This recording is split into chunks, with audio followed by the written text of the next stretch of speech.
ನೋಡಿ, ಜನಕ್ಕೆ ಚುನಾವಣೆ ನಡೆಸುವಂತ ಸಂದರ್ಭದಲ್ಲಿ ನಾವೆಲ್ಲರೂ ಏನು ಹೇಳಿರ್ತೀವಿ ಅಂತ ಹೇಳಿದ್ರೆ, ಕ್ಷೇತ್ರ ಅಭಿವೃದ್ಧಿ ಮಾಡ್ತೀವಿ, ಉತ್ತಮ ಆಡಳಿತ ಕೊಡ್ತೀವಿ ಅಂತ ಹೇಳಿರ್ತೀವಿ. ಆ ಒಂದು ನಿಟ್ಟಿನಲ್ಲಿ ನಾವು ಚುನಾವಣೆಗೆ ಹೋಗಿರ್ತೀವಿ. ಚುನಾವಣೆ ಆ ಒಂದು ನಿಟ್ಟಿನಲ್ಲಿ ಏನು ದೃಷ್ಟಿಕೋನ ಇತ್ತು, ಆ ದೃಷ್ಟಿಕೋನದ ಅಡಿನಲ್ಲಿ ಕೆಲವು ನಾಯಕತ್ವಗಳು, ಒಂದು ಕಡೆ ಸಿದ್ದರಾಮಯ್ಯನವ್ರ ನಾಯಕತ್ವ, ಇನ್ನೊಂದು ಕಡೆ ಡಿ ಕೆ ಶಿವಕುಮಾರ್ ಅವರ ನಾಯಕತ್ವವನ್ನು ಪಕ್ಷ ವಹಿಸಿತ್ತು. ಆ ಕೆಲಸ ಅವರು ಓಡಾಟ ಮಾಡಿ ಎಲ್ಲರನ್ನ ವಿಶ್ವಾಸಕ್ಕೆ ತೆಗೆದುಕೊಂಡು ಇವತ್ತು ರಾಜ್ಯದ ಜನ ತೀರ್ಮಾನ ಮಾಡಿ ಒಂದು ಅವಕಾಶವನ್ನು ಕಾಂಗ್ರೆಸ್ ಪಕ್ಷಕ್ಕೆ ನೀಡಿದೆ. ಇಲ್ಲಿ ಯಾರನ್ನ ಮಂತ್ರಿ ಮಾಡ್ತೀನಿ ಅಂತನೋ ಇನ್ನೊಂದು ಅಂತ ಅಲ್ಲ. ನಮ್ಮ ಗುರಿ ಇರಬೇಕಾಗಿರ್ತಕ್ಕಂಥದ್ದು ಜಿಲ್ಲೆಯಲ್ಲಿ, ರಾಜ್ಯದಲ್ಲಿ ಒಳ್ಳೆಯ ಆಡಳಿತವನ್ನ ಕೊಡಬೇಕು ಅಂತಕ್ಕಂಥ ದೃಷ್ಟಿಯಿಂದ ನಮ್ಮ ಕೆಲಸ ಕಾರ್ಯಗಳೇನಿದೆ, ನಮ್ಮ 5 ಗ್ಯಾರಂಟಿಗಳೇನಿದೆ, ಆ 5 ಗ್ಯಾರಂಟಿಗಳು ರಾಜ್ಯದ ಜನರ ಬದುಕನ್ನ ಬದಲಾವಣೆಯನ್ನ ಯಾವ ರೀತಿ ಮಾಡ್ತಾ ಇದೆ, ಯಾವ ರೀತಿ ಅದನ್ನ ಬದಲಾವಣೆಯನ್ನ ಮಾಡಬೇಕು ಅನ್ನತಕ್ಕಂಥ ಚಿತ್ರಣವನ್ನ ಶಾಸಕರುಗಳು, ನಾಯಕರುಗಳೆಲ್ಲರೂ ಕೂಡ ಅದರ ಬಗ್ಗೆ ಹೆಚ್ಚು ಗಮನವನ್ನ ಕೊಡಬೇಕು. ಅದರ ಜೊತೆಗೆ ಅಭಿವೃದ್ಧಿ ಕೆಲಸಗಳಿಗೆ ಯಾವ ರೀತಿ ಕೆಲಸ ಮಾಡಬೇಕು ಅಂತ ಹೇಳಿ ಗಮನ ಹರಿಸಬೇಕು. ಇಂತಿಂಥ ಕೆಲಸ ಕಾರ್ಯಗಳನ್ನು ನಾವು ನಮ್ಮ ಜಿಲ್ಲೆಗೆ ಮಾಡ್ತಾ ಇದ್ದೀವಿ ಅಂಥೇಳಿ. ಆದರೆ ಎಲ್ಲೋ ಒಂದು ಕಡೆ ಪ್ರತಿನಿತ್ಯ ಇಲ್ಲ ಸಲ್ಲದ ಮಾತುಗಳನ್ನಾಡ್ತಾ ಮುಖ್ಯಮಂತ್ರಿಗಳಿಗೆ ಪರಮಾಧಿಕಾರ ಇದೆ. ಮಂತ್ರಿಗಳನ್ನ ಮಾಡ್ಕೊಳ್ತಕ್ಕಂಥದ್ದಕ್ಕೆ, ಉಪಮುಖ್ಯಮಂತ್ರಿಗಳನ್ನ ಮಾಡ್ಕೊಳ್ಳೋದಕ್ಕೆ ಬೇಕು ಅಂತ ಅಂದರೆ 33 ಜನನ್ನು ಉಪಮುಖ್ಯಮಂತ್ರಿಗಳನ್ನಾಗಿ ಘೋಷಣೆ ಮಾಡ್ಬೋದು. ಅದಕ್ಕೆ ಯಾವುದೇ ಅಡೆತಡೆ ಇಲ್ಲ, ಸಾಂವಿಧಾನಿಕವಾದಂಥ ಮಾನ್ಯತೆ ಕೂಡ ಇಲ್ಲ. ಸೊ ಹಾಗಾಗಿ ಮುಖ್ಯಮಂತ್ರಿಗಳು ಅವಶ್ಯಕತೆ ಇದೆ ಅಂತ ಅಂದರೆ ಖಂಡಿತ ಮಾಡಲಿ. ಅದನ್ನು ಬಿಟ್ಟು ಸರ್ಕಾರ ಕೊಟ್ಟಿರೋ ಅವಕಾಶವನ್ನು ಜನರಿಗೆ ಯಾವ ರೀತಿ ಬಳಕೆ ಮಾಡಿಕೊಡ್ಬೇಕು ಅಂತೇಳಿ ಎಲ್ಲ ಜಾತಿಯವರು ಮತ ಹಾಕಿದ್ದಾರೆ. ಕಳೆದ ವಿಧಾನಸಭಾ ಚುನಾವಣೆಯಲ್ಲಿ ಎಲ್ಲ ಜಾತಿಯವರು, ಎಲ್ಲ ಧರ್ಮದವರು ಕೂಡ ಮತ ಹಾಕಿದ್ದಾರೆ. ಎಲ್ಲರೂ ಮತ ಹಾಕಿದಂತಹ ಸಂದರ್ಭದಲ್ಲಿ ನಾವು ಅವರಿಗೆ ಯಾವ ರೀತಿಯಾಗಿ ಸಮಾನತೆಯನ್ನ ಕಾಣಬೇಕು, ಜಾತ್ಯತೀತ ತತ್ವ ಅಂತ ನಾವು ಬಾಯಲ್ಲಿ ಹೇಳಿ ನಾವೇ ಜಾತಿ ವಾದವನ್ನ ಮುಂದಿಟ್ಕೊಂಡು ನಾವು ಚುನಾವಣೆಯಲ್ಲಿ ಆದ ನಂತರ ನಾವೇ ಜಾತಿವಾದವನ್ನ ಇಟ್ಕೊಂಡು ನಾವು ನಮ್ಮ ವಿಚಾರಗಳಲ್ಲಿ ಜನರಿಗೆ ಎತ್ಕಟ್ಟುವಂಥ ಕೆಲಸ, ನಾವು ಬೇರೆ ರೀತಿಯಲ್ಲಿ ಮಾಡುವಂಥ ಕೆಲಸ ಮಾಡೋದು ಎಷ್ಟು ಸರಿ ಅಂತಕ್ಕಂಥದ್ದನ್ನ ಇವತ್ತು ತೀರ್ಮಾನ ಮಾಡಬೇಕಾಗ್ತದೆ. ಸೊ ಅದಕ್ಕಾಗಿ ನಾನೇನು ಹೇಳಿದ್ದೀನಿ ಅಂತ ಹೇಳಿದ್ರೆ, ಇಲ್ಲ ನಮಗೆ ಉಪಮುಖ್ಯಮಂತ್ರಿ ಸ್ಥಾನಗಳೇ ಬೇಕು, ಮುಖ್ಯಮಂತ್ರಿ ಸ್ಥಾನಗಳೇ ಬೇಕು, ನಮಗೆ ಪ್ರಾದೇಶಿಕ ಅಸಮಾನತೆ ಇದೆ, ನಮ್ಮ ಜನಾಂಗಕ್ಕೆ ಅನ್ಯಾಯ ಆಗ್ತಾ ಇದೆ ಅಂತ ಅಂದ್ರೆ ಬಹುಶಃ ಯಾರ ನಾಯಕತ್ವದಲ್ಲಿ ಬೇಕಾದ್ರೂ ಚುನಾವಣೆಯನ್ನು ಎದುರಿಸಿದ್ರೆ ಬಹುಶಃ ಜನ ತೀರ್ಪು ಕೊಡ್ತಾರೆ. ಹಿಂದೆ ರಾಮಕೃಷ್ಣ ಹೆಗಡೆ ಅವರು ಒಂದ್ಸಾರಿ ಚುನಾವಣೆಯಲ್ಲಿ ಕಡಿಮೆ ಸೀಟ್ ಬಂದಾಗ ಸರ್ಕಾರ ಡಿಸಾಲ್ವ್ ಮಾಡಿದ್ರು. ಡಿಸಾಲ್ವ್ ಮಾಡಿ ಮತ್ತೆ ಚುನಾವಣೆಗೆ ಹೋಗಿದ್ರು. ನಾನು ಚುನಾವಣೆಗೆ ಹೋಗಿ ಅಂತಲ್ಲ, ಇವ್ರಿಗೆ ಇಷ್ಟೊಂದು ಅಧಿಕಾರದ ಆಸೆ ಇತ್ತು ಅಂತ ಅಂದ್ರೆ ಅವ್ರ ನಾಯಕತ್ವದಲ್ಲೇನೆ, ಯಾರು ಕೇಳ್ತಾ ಇದ್ದಾರೆ ಅವ್ರವ್ರ ನಾಯಕತ್ವದಲ್ಲೇನೆ ಚುನಾವಣೆನ ರಾಜ್ಯದಲ್ಲಿ ಎದುರಿಸಿ ಸರ್ಕಾರ ಅಧಿಕಾರಕ್ಕೆ ತಂದು ಅವ್ರಿಗೆ ಏನ್ ಬೇಕೋ ಅದನ್ನ ಆ ಸ್ಥಾನದಲ್ಲಿ ಮುಖ್ಯಮಂತ್ರಿ ಬೇಕಾರಾಗ್ಲಿ, ಪ್ರಧಾನಮಂತ್ರಿ ಬೇಕಾರಾಗ್ಲಿ, ಉಪಮುಖ್ಯಮಂತ್ರಿ ಬೇಕಾರಾಗ್ಲಿ, ಏನ್ ಬೇಕಾರಾಗ್ಲಿ, ಅದಕ್ಕೇನು ತಪ್ಪೇನಿಲ್ಲ. ಅವ್ರು ಕೇಳಬಾರ್ದು ಅಂತ ನಾನು ಯಾರಿಗೂ ಅಪೇಕ್ಷ ಮಾಡ್ತಾ ಇಲ್ಲ.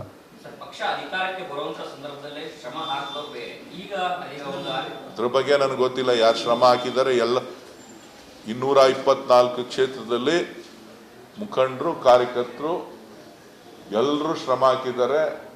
ನಿರಂತರ ಹೋರಾಟ, ಸುಮಾರು 2-2.5 ವರ್ಷಗಳ ಕಾಲ ಪಕ್ಷ ನಿರಂತರವಾಗಿ, ಪಕ್ಷದ ಕಾರ್ಯಕರ್ತರು ಹಗಲು ರಾತ್ರಿ ಕೆಲಸ ಮಾಡಿ ಈ ಸರ್ಕಾರವನ್ನ ಅಧಿಕಾರಕ್ಕೆ ತಂದಿದ್ದಾರೆ.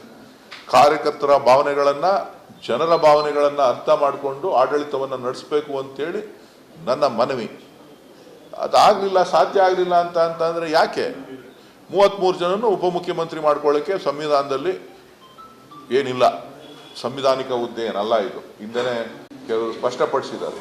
ಹಾಗಾಗಿ 33 ಜನ ಮಾಡಿಬಿಟ್ರೆ ಎಲ್ಲರನ್ನೂ ಸಮಾಧಾನ ಮಾಡ್ಬೋದು, ಎಲ್ಲ ಜಾತಿಯವ್ರನ್ನೂ ಸಮಾಧಾನ ಮಾಡ್ಬೋದು, ಎಲ್ಲ ಜಿಲ್ಲೆಯವ್ರನ್ನೂ ಸಮಾಧಾನ ಮಾಡ್ಬೋದು. ಬೇಕು ಅಂತ ಅಂದರೆ ಇನ್ನೂ ಒಂದು 4-5 ಜನನ ಅದೇ ಥರದ ಹುದ್ದೆ ಸೃಷ್ಟಿನೂ ಮಾಡ್ಬೋದು.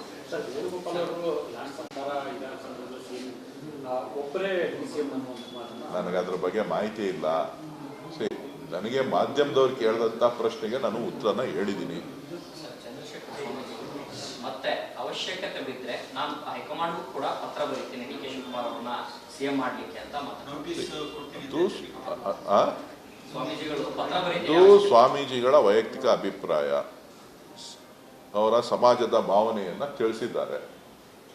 ಸೊ ಹಾಗಾಗಿ ಅದ್ರ ಬಗ್ಗೆ ನಾನು ಹೆಚ್ಚು ವ್ಯಾಖ್ಯಾನ ಮಾಡೋದಾಗ್ಲಿ ಅದ್ರ ಬಗ್ಗೆ ಚರ್ಚೆ ಮಾಡೋಕ್ಕಾಗಲಿ ಹೋಗೋದಿಲ್ಲ. ಸರ್, ಆದರೆ ಹೇಳ್ತೀರಾ ವೈಯಕ್ತಿಕ ಅಭಿಪ್ರಾಯ, ಒಂದು ಪಕ್ಷ ಅಂದಮೇಲೆ ಅವ್ರದೇ ಆದಂಥ ಹೈಕಮಾಂಡ್ ಇರುತ್ತೆ, ಒಂದು ವ್ಯವಸ್ಥೆ ಇರುತ್ತೆ, ಯಾರದೇ ಆಯ್ಕೆ ಮಾಡ್ಕೊಂಡು ಈ ರೀತಿ ಸಮುದಾಯಕ್ಕೊಬ್ಬೊಬ್ರು ಸ್ವಾಮೀಜಿಗಳು ಈ ರೀತಿ ಬಹಿರಂಗವಾಗಿ ಬಂದು ಒಂದು ಹೇಳಿಕೆಯನ್ನು ಕೊಟ್ಟರೆ ಯಾವ ರೀತಿ ಸಂದೇಶ ಕೊಟ್ಟಂಗಾಗುತ್ತೆ? ನೋಡ್ರಿ, ಅವರು ಒಬ್ರು ಸ್ವಾಮೀಜಿ ಆ ದಾಕ್ಷಿಣ್ಯಕ್ಕೆ ಅವ್ರಿಗೆ ಸ್ವತಂತ್ರ ಇಲ್ಲ ಅಂತಲ್ಲ, ಅವರು ಸ್ವತಂತ್ರರು. ಪ್ರಜಾಪ್ರಭುತ್ವ ವ್ಯವಸ್ಥೆಯಲ್ಲಿ ಅವ್ರಿಗೂ ಕೂಡ ಹಾಕಿದೆ. ಬೇರೆಯವ್ರು ಮಾತಾಡ್ಬೋದು, ಅವ್ರು ಮಾತಾಡಬಾರ್ದ?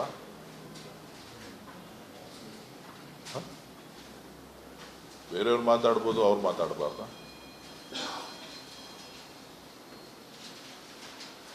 ಭಾವನೆನ ಯಾವುದೋ ಒಂದು ಸಂದರ್ಭದಲ್ಲಿ ಹೊರ ಹಾಕಿದ್ದಾರೆ ಹೊರತು ಅದಕ್ಕೆ ಅನ್ಯತಾ ಭಾವಿಸುವಂಥದ್ದೇನೂ ಇಲ್ಲ.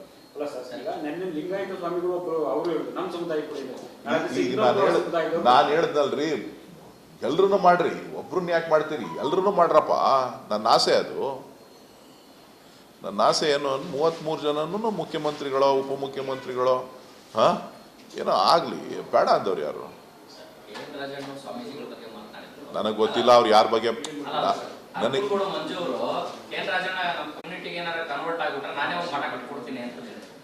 ನೋಡ್ರಿ, ನಾನು KN ರಾಜಣ್ಣವ್ರಿಗೂ ಮಾತಾಡಕ್ ಹೋಗೋದಿಲ್ಲ, ಮಂಜು ಅವ್ರ ವಿಚಾರನೂ ಮಾತಾಡಕ್ಕಾಗೋದಿಲ್ಲ.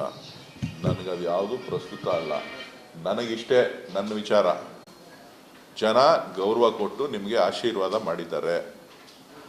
ನೀವು ಅದಕ್ಕೆ ತಕ್ಕಾಗಿ ನಡ್ಕೊಳ್ಳುವಂಥ ನಡವಳಿಕೆಗಳನ್ನು ಸರಿಯಾದ ರೀತಿಯಲ್ಲಿ ಜನರ ಋಣವನ್ನು ತೀರಿಸುವಂಥ ನಿಟ್ಟಿನಲ್ಲಿ ನೀವು ಕೆಲಸ ಮಾಡಿ ಅಂತ ಹೇಳಿ ಎಲ್ಲರಲ್ಲೂ ಕೂಡ ವಿನಮ್ರವಾಗಿ ವಿನಂತಿಯನ್ನು ಮಾಡ್ತಾರೆ.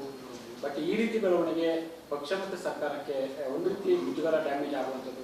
ಯಾಕಂದ್ರೆ ನೀವು 1 ವರ್ಷ ನನಗೆ ಅಷ್ಟೊಂದು ಮಾಹಿತಿ ಇಲ್ಲ. ನಾನು ಅಷ್ಟೊಂದು ದೊಡ್ಡವನಲ್ಲ. ದೊಡ್ಡವ್ರು ಇದ್ದಾರೆ, ದೊಡ್ಡವ್ರನ್ನ ಕೇಳ್ಕೊಳ್ಳಿ. ಸ್ವಾಮೀಜಿಗಳ ಅಭಿಪ್ರಾಯ ವೈಯಕ್ತಿಕ ಸಮುದಾಯದ ಅಭಿಪ್ರಾಯ ಇದೆ, ಅದು ಅವ್ರನ್ನ ಕೇಳಬೇಕು. ನಾನು ಹೆಂಗೆ ಹೇಳೋಕ್ಕಾಗುತ್ತೆ? ಅವ್ರ ಹೇಳಿರೋ ಹೇಳಿಕೆನ ನಾನೇನಿರಲಿಲ್ಲ. ನಾನು ಮಾಧ್ಯಮಗಳಲ್ಲಿ ನೋಡಿದ್ದೀನಿ, ನೀವೆಲ್ಲ ಹೇಳಿದ್ದೀರಿ ಆ ವಿಚಾರನ. ಅಷ್ಟು ಬಿಟ್ಟರೆ ನನಗೇನು ಗೊತ್ತಿಲ್ಲ. ಸಾಂದರ್ಭಿಕವಾಗಿ ಕೆಲವು ಮಾತುಗಳನ್ನು ಆಡಿದ್ದಾರೆ ಅನ್ಕೋತೀನಿ. ಸರ್, ಚಂದ್ರಶೇಖರ್ ಸ್ವಾಮೀಜಿ ಅವರ ಹೇಳಿಕೆಗೆ ಸಿಎಂ ಮತ್ತೆ ಗೃಹ ಸಚಿವರು ಡೈರಿಯಲ್ಲಿ ಮಾತಾಡ್ಕೊಳ್ತಾರೆ. ಇದು ಹೇಳಿಕೊಟ್ಟು ಹೇಳಿಸಿದಂತ ಹೇಳಿಕೆ, ಇದು ಹೌದು? ನನಗೆ ಗೊತ್ತಿಲ್ಲ ಅಪ್ಪ. ಇದು ಮಾಧ್ಯಮದವ್ರು ಹೇಳ್ಕೊಟ್ಟು ಹೇಳಿಸಿರ್ಬೇಕು. ಮಾಧ್ಯಮದವ್ರು ಹೇಳ್ಕೊಡಲ್ಲ ಸರ್, ಬೇರೆ ಯಾರು ಹೇಳ್ಕೊಟ್ರ ಅವ್ರಿಗೆ ಇರುವಂತ. ಇಲ್ಲ, ನಿಮ್ಗೆ ಹೆಂಗ್ ಬಂತು ಮಾಹಿತಿ? ಅದು ಗೊತ್ತಿಲ್ವಲ್ಲ, ಅದಕ್ಕೆ